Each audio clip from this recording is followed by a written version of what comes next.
Gigi Hangout today. We're so excited to continue our series promoting the health of women and girls and adolescents around the world. And this series is partly highlighting individuals and organizations working to improve the health of girls and adolescents and young women around the world. So I'm excited today to be here with Sabrina from Femme International.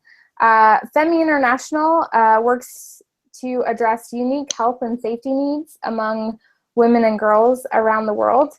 And she is here to chat with us today about what they're doing to empower young women and girls to understand their health better and to improve their health. So Sabrina, thank you so much for joining us. And if you can just introduce yourself, and I'd love for you to start us off by explaining and telling us why you started Femme International and what is the scope of Femme's work around the world.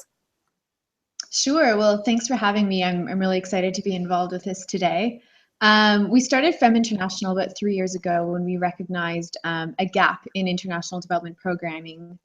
It was actually during my post-grad program at school where we were doing a research project and talking about different women's health issues in nomadic communities in Kenya and northern Kenya. And we started thinking, what do women do when they have their periods? And if you're not living near a supermarket, what do you use? And how do you manage your body during that week? And the more we started to think about it, the more we tried to do some research online to see what existed out there and what was being done and how this issue is being handled by women. And we didn't really find anything. And being women, we sort of got really impassioned and a little bit frustrated, thinking that this is such a natural part of being a woman, and yet it is causing such major barriers for women. It's stopping them from attending school, from work, as well as just being a really uncomfortable and embarrassing week for them because of the stigma that is so often attached. And also we were development professionals, and so we had connections and we had some tools that we could use to create a difference and start our own project. And so we ran with this idea. We had a lot of support from our networks, and a few months later, we were on a flight to Kenya to spend some time in Nairobi to actually implement a pilot project. And so what Femme does is we use education and conversation to tackle the menstrual taboo. It is a very taboo subject in many cultures and customs around the world, and those negatively affect young women and all women. And it really doesn't have to be like that. And it really comes from a lack of a basic health education and women not really understanding how their bodies work and what's actually going on inside during your period. And so our program focuses on schoolgirls, and how it works is we partner with the local schools that in the communities that we work in East Africa, and we deliver interactive health education workshops that discuss everything from the reproductive system to how to manage your menstruation, but also things like what's PMS and different reproductive health issues like UTIs or yeast infections that can arise from poor hygiene. And so what the workshop really does is it creates a safe space for these girls to ask questions that they need to ask because they don't really have that education already. And it also teaches them about menstruation and how to manage their cycle. And at the end of the program, each girl that's participated in the workshop receives what we call a Femme Kit. And the Femme Kit is designed to have everything a girl needs to manage her period. And the best part about the Femme Kit is they include reusable menstrual management products. So either reusable pads that we get from AfroPads, that can be reused for up to 1 year, or we also have a partnership with Ruby Cup, a menstrual cup manufacturer, and menstrual cups can be used for up to 10 years. So they make really great sustainable solutions to the issue of menstrual management. So that's the program that Femme runs right now. Currently we have programming happening in Nairobi in about 6 different urban communities, mostly slum communities, as well as now in Moshi and the rural areas around Moshi in the Kilimanjaro region of Tanzania. Well, that's so exciting and encouraging to hear about the work that you are doing. And as we know from just development and women's empowerment, it takes a whole entire community to really see success and change happen. And I love that you said that you're working through the local school system. And so it seems like that is a good network, or you have found that that's a good network to really have buy-in and really encourage young girls to understand their bodies and their health. Can you share a little bit about how the wider community as a whole is involved, or families and community members are involved in your programs, as well as, what is a success story that you could maybe share from the work that you've been doing?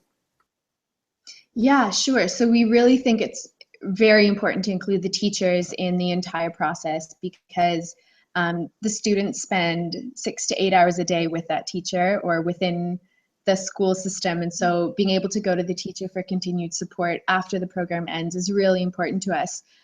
So even moving into 2016, we're going to be putting a lot more emphasis on working with the teachers and providing teacher training so they can better support their students. We've had a lot of community support right since the very beginning of Femme, which has been amazing.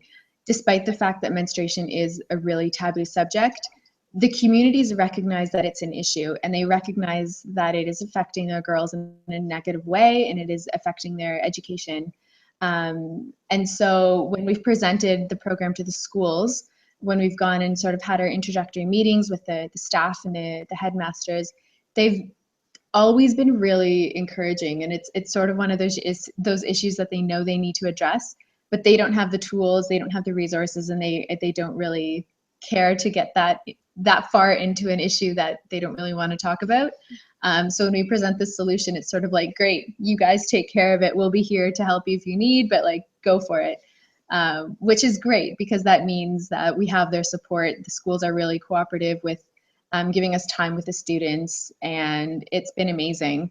In terms of success story, I think one of my favorite stories is that when we started our very first pilot project a few years ago, we met up with one of the beneficiaries a few months later, and we just ran into her sort of in the community, and she came up to us, and we asked her how it was going and if she was using the menstrual cup and what she thought, and she was just so happy. And she's like, I just feel so free. I can do anything. I can go swimming, I can play with my friends.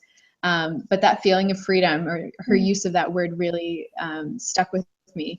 And what's funny is that every single girl, or almost every single girl that we've talked to that has gone through the program and received a menstrual cup in Kenya and in Tanzania, the word free is one that they always use, which is, I think, absolutely amazing, because it helps them feel confident and helps them feel free to do what they want. And if what they want is to swim or go running with their friends or play or dance or whatever, they don't have to worry about their periods anymore, which is amazing. One of the markers of success that we use when we're monitoring our programs is school attendance. And to do this, we talk a lot with the teachers and see if they've noticed a difference in their students' performance and in their students' attendance in the classroom. And we met this teacher, her name is Beatrice, and we asked her if she noticed a difference in her students, and she laughed, and she was like, yes, definitely. The girls are in school every day now.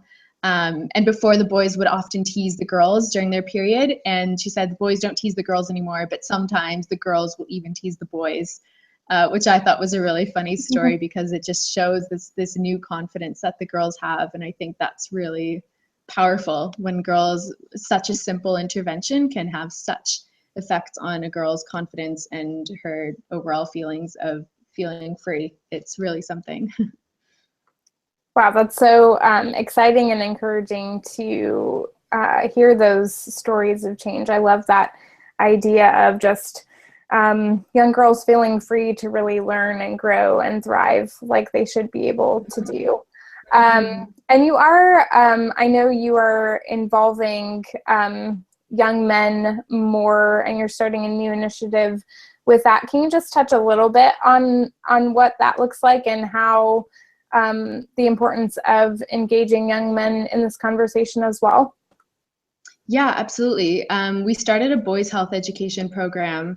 We ran a small pilot project last year, and then we started a larger project just a few weeks ago here in Tanzania. The boys' health program came out of a need that the schools brought up to us. And every time we'd go, they'd say, well, what about the boys? Like, the boys need some education too. And we're like, yeah, they definitely do. And so the Boys Health Program not only teaches boys about their own reproductive health and personal hygiene and stuff like that, but it also talks about the larger issues of gender equality.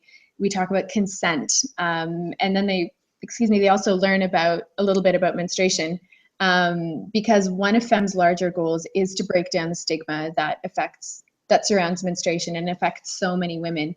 And in order to do that, men and boys need to have a basic understanding and respect about what menstruation is, but also just feel comfortable saying these words out loud and having a conversation about it. They don't need to know everything about the menstrual cycle and periods and all that. Like, that's fine, but they just need to have a bit of an understanding and feel comfortable about it. So that's definitely one of the goals of the program. And the boys enjoy it. They're not shy, and they have questions, and they're curious. And as I mentioned before, the boys will often tease the girls during their periods when they're at school. And so our hope with this program is that by teaching them what it is and sort of helping them understand that it's natural, it's normal, it's not something weird or scary or contagious or a disease or something, that they won't tease the girls anymore, and it will help create a more positive learning environment for everyone. Wow, that's really exciting. I think that's something we need more here in the US as well. I agree. Well, for our readers and those watching this, what can people who are interested in adolescent health or women and girls' health, boys' health, what can they do to A, be involved, and B, help in raising awareness about these important issues? I think raising awareness is key, because our larger goals are to break the stigma and to sort of get menstruation being a subject that everyone's comfortable talking with. And in doing so, really getting people to re-examine how they talk about menstruation. And I mean, that's important in the United States and in Canada. When you think about how girls will hide tampons up their sleeves when going to the bathroom and just feeling uncomfortable. I know I definitely did when I was younger and in school and having my period. It was never a comfortable week, and I wouldn't really talk about it.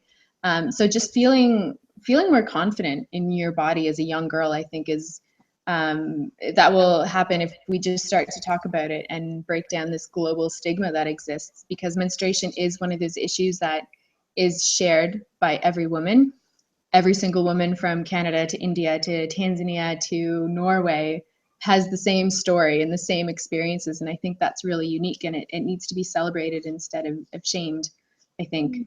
So have those conversations and read, like if you go to our website, there's lots of different pictures and stories and things that you could work into your conversations at work or school. And I think that's really important, just starting those conversations with your friends. If you want to hold an event in your school or in your office or something, like, definitely fundraising is always a way to get involved with a charity.